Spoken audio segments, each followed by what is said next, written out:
Fyrrverandi bankamálaráðherra og fyrrverandi bankastjóri Landsbankans saka hvort annan heildjúpan sóðaskap og spillingu.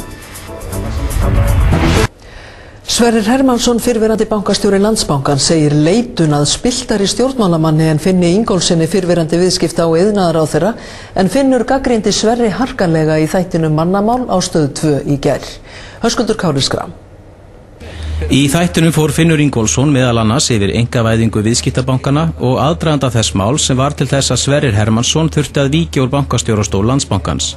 Vísaði Finnur í greinargerð ríkisendurskoðanda Landsbankan þar sem talað var að þar þreifist ómæld spilling og sukk. Og allt þetta, spillingin, sukkið og bröðlið, var rekið til eins bankastjóra bankans, Sverris Hermannssonar. Þá vísaði Finnur því á bug að einkavæðing bankana hafi verið ákveðin á flokkspólitískum forsetum.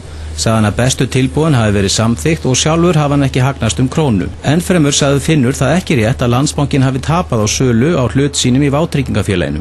Landsbankinn græddi 1,5 til 2 milljarða króna á þessari sölu.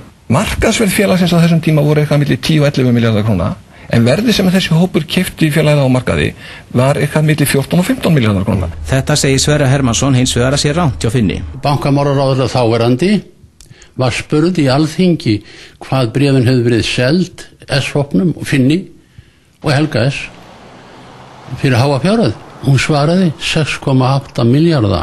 Ertu þá að segja að Finnur hafi farið með rangt mál þegar hann nefndi svo upp að gera? Það heitir að ljúga á íslensku og þú er ekki að nota það orð, þá skal ég gera það.